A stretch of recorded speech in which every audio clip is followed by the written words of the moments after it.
छत्रपती शिवाजी महाराज की, धर्मवीर छत्रपती संभाजी महाराज की जय भवानी, जय भवानी, जय जय जय जय जय भवानी,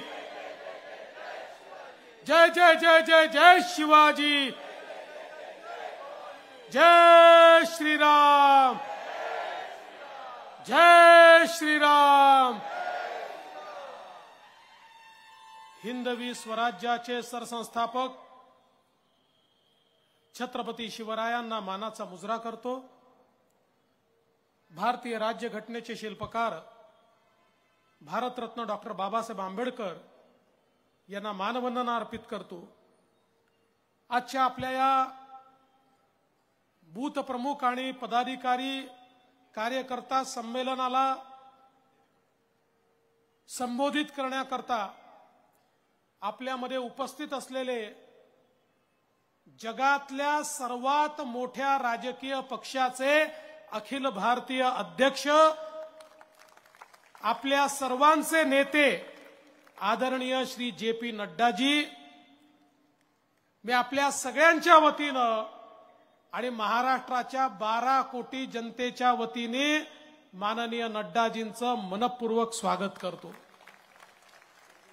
मंचावर उपस्थित माननीय शिवप्रकाशजी, आपले अध्यक्ष चंद्रशेखर बावनकुळेजी, आपले मुंबईचे अध्यक्ष आशिष शेलारजी, लोकप्रिय खासदार गोपाळ शेट्टीजी, किरीट सोमय्याजी, अतुल भातखळकरजी, प्रवीण दरेकरजी, योगेश सागरजी, मनीषाताई चौधरी, अमित साटमजी, भारती लवेकरजी, विद्याताई ठाकूर, परागजी अळवणी, सुनीलजी राणे, राजन सिंगजी, संजय उपाध्यायजी, पवन त्रिपाठीजी, संतोष मेंढेकरजी, गणेश खणकरजी, सुषम सावंतजी, जयप्रकाश ठाकूरजी, राणी द्विवेदी, संजय पांडेजी, आमचे मुरजीभाई पटेल, मंचावरील सर्व मान्यवर आणि या ठिकाणी उपस्थित सर्व कार्यकर्ता भगिनी आणि बंधूंनो, आज खरं म्हणजे आपण सगळे आदरणीय नड्डाजींना ऐकण्याकरता या ठिकाणी आलो आणि आपलं सौभाग्य आहे की जगातल्या सर्वात मोठ्या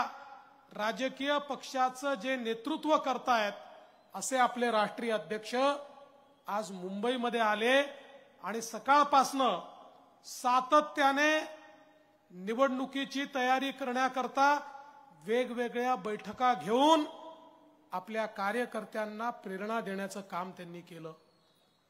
आणि हे सगळं केल्यानंतर आता इथे येण्याच्या आधी भारतीय राज्यघटनेचे शिल्पकार भारतरत्न डॉक्टर बाबासाहेब आंबेडकर यांचं घर असलेल्या राजगृहामध्ये त्या ठिकाणी नड्डाजींनी जाऊन भारतरत्न डॉक्टर बाबासाहेब आंबेडकरांना आदरांजली अर्पित केली आणि या कार्यक्रमानंतर वीर सावरकरांना सावरकर स्मारकामध्ये जाऊन ते आदरांजली अर्पित करणार आहेत। बंधू भगिनींनो, आशिषजींनी आणि बावनकुळे साहेबांनी अतिशय सुंदर अशा प्रकारचं विवेचन आपल्या पुढे केलंय। खरं म्हणजे परवा ज्यावेळेस राष्ट्रीय बैठक झाली, राष्ट्रीय अधिवेशनाचा समारोप करताना देशाचे आपले लाडके प्रधानमंत्री माननीय नरेंद्र मोदीजींनी एक अतिशय सुंदर वाक्य सांगितलं। मोदीजी म्हणाले की तिसऱ्यांदा या भारतामध्ये आम्ही सरकार तयार करणार आहोत, पण तिसऱ्यांदा सरकार तयार करताना आमची प्रेरणा काय आहे? माननीय मोदीजी म्हणाले, आमची प्रेरणा छत्रपती शिवाजी महाराजांची प्रेरणा आहे।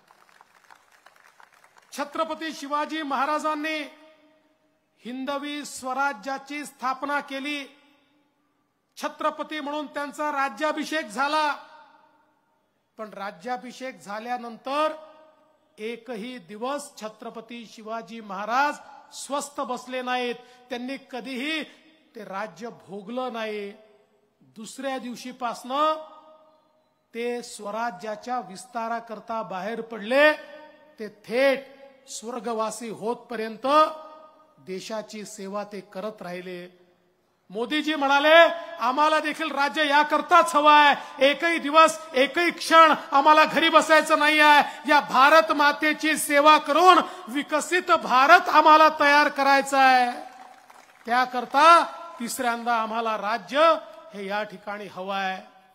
आणि बंधू भगिनींनो, 10 वर्ष आपण मोदीजींचं राज्य बघितलं, 10 वर्षात बदललेला भारत बघितला, जगामध्ये बदललेली भारताची प्रतिमा आपण बघितली.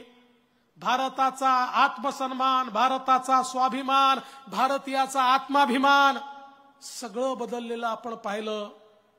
एक मजबूत भारत होताना आपण बघितला. भारतामध्ये रस्ते झाले, भारतात रेल्वे झाली, भारतामध्ये एअरपोर्ट झाले, भारताच्या गरीबाला गरीब कल्याणाच्या योजना मिळाल्या, घर मिळालं, शौचालय मिळालं, सिलेंडर मिळालं. त्या ठिकाणी भारताच्या तरुणाईला स्टार्टअप सारख्या योजनेतनं मोठ्या प्रमाणात कर्ज मिळालं. एक बदलणारा भारत हा आपण बघितला. पण मोदीजींच्या ज्या संकल्पना आहेत त्या संकल्पना पाहिल्यानंतर मी असं म्हणेन, 10 वर्ष हे तर ट्रेलर होतं, पिक्चर अभी बाकी है. पुढचे 5 वर्ष हे या 10 वर्षापेक्षाही भारी असणार आहेत. पुढचे 5 वर्ष विकसित भारताची मुहूर्तमेढ करणारे असणार आहेत. पुढचे 5 वर्ष भारताला आर्थिक महासत्ता बनवणारे असणार आहेत. पुढचे 5 वर्ष भारताच्या गरिबी निर्मूलनाच्या अंतिम लढ्याचे असणार आहेत. पुढचे 5 वर्ष भारताला जगाचं नेतृत्व करणारे असणार आहेत. पुढचे 5 वर्ष जगाला हेवा वाटावा अशा भारताच्या निर्मितीकडे जाणारे 5 वर्ष असणार आहेत. आणि म्हणून भारतीय जनता पक्षाचे कार्यकर्ते म्हणून मोदीजींनी केवळ 100 दिवस आपल्याला मागितले आहेत. 100 दिवस. हे 100 दिवस भाजपा करता नाही, हे 100 दिवस भारता करता आपल्याला द्यायचे आहेत. कारण भारताचं भवितव्य हे मोदीजींच्या हातून त्या ठिकाणी घडणार आहे. भारतीय जनता पार्टी निवडून आणण्यापेक्षा भारताला मजबूत सरकार आणि मजबूत नेता देणं हे याच्या पाठीमागचा आपला उद्देश आहे. आणि म्हणून एका मोठ्या ध्येयाकरता आपण सगळे मैदानात उतरलो. आणि मुंबईने तर मोदीजींवर आतोनात प्रेम केलाय. मी तर हे दाव्यानं सांगतो, जगाचं रेटिंग येतं, जगातले सर्वात प्रसिद्ध नेते मोदीजी आहेत. देशामधलं रेटिंग येतं, मोदीजी सर्वात प्रसिद्ध आहेत. वेगवेगळ्या प्रकारे सर्वेज येतात. पण मी दाव्याने सांगतो, देशातल्या शहरांमधला सर्वे घेतला तर मोदीजींवर सर्वाधिक प्रेम करणारे लोक कुठे आहेत तर ते मुंबईतच आहेत. अशा प्रकारचा सर्वे आल्याशिवाय राहणार नाही. इतकं मुंबईकरांचं प्रेम हे मोदीजींवर आहे. आणि म्हणूनच 2014 असो, 2019 असो, विधानसभा असो, लोकसभा असो, भरभरून 2017 पण भरभरून मोदीजींच्या नावावर, मोदीजींच्या कामावर भारतीय जनता पक्षाला मुंबईच्या जनतेने दिलं. पण दुर्दैवाने आमचे जे जुने मित्र होते, जे मोदीजींचा एवढा मोठा फोटो लावायचे, निवडणुका आल्या की त्यांच्या पोस्टरवर उद्धवजींचा फोटो स्टॅम्प साईज आणि मोदीजींचा फोटो लाईफ साईज, आणि त्या ठिकाणी मतं मागायचे आणि निवडून यायचे. आणि निवडून आल्याबरोबर रोज मोदीजींच्या नावाने शिमगा करायचे, रोज आपल्यावर टीका करायचे. मोदीजींनी केलेल्या उत्तम कामांवर रोज पाणी टाकण्याचं काम करायचे. आता त्यांना खरं लक्षात येणार आहे की मुंबईमध्ये लोक कोणाच्या पाठीशी आहेत. आता लक्षात येणार आहे, या निवडणुकीत लक्षात येणार आहे. कारण या निवडणुकीमध्ये आपल्यासोबत मोदीजी तर आहेतच, पण मुंबईमध्ये आपल्यासोबत हिंदू हृदय सम्राट बाळासाहेब ठाकरेंची खरी शिवसेना, खरी शिवसेना, विचारांची शिवसेना ही शिंदे साहेबांच्या नेतृत्वात आपल्या सोबत आहे. आणि म्हणून ही निवडणूक महत्वाची आहे. या निवडणुकीमध्ये आपल्याला 6 जागा निवडून आणायच्या आहेत, केवळ मोदीजींना समर्थन देण्याकरता नाही. आशिषजींनी सांगितलं काय परिवर्तन घडलेलं आहे. आणि मी तर तुम्हाला सवाल विचारतो, इतके वर्ष 25 वर्ष महानगरपालिकेमध्ये शिवसेनेला निवडून दिलं, आपणही त्यांचंच गुणगान केलं, आपणही त्यांचेच नारे दिले, आपणही त्यांना समर्थन दिलं.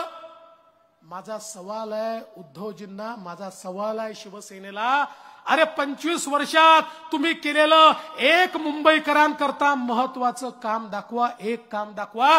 ते दाखवू शकत नाही. या मुंबईच्या परिवर्तनाचं काम हे मोदीजींच्या नेतृत्वात आम्हीच त्या ठिकाणी केलं आहे.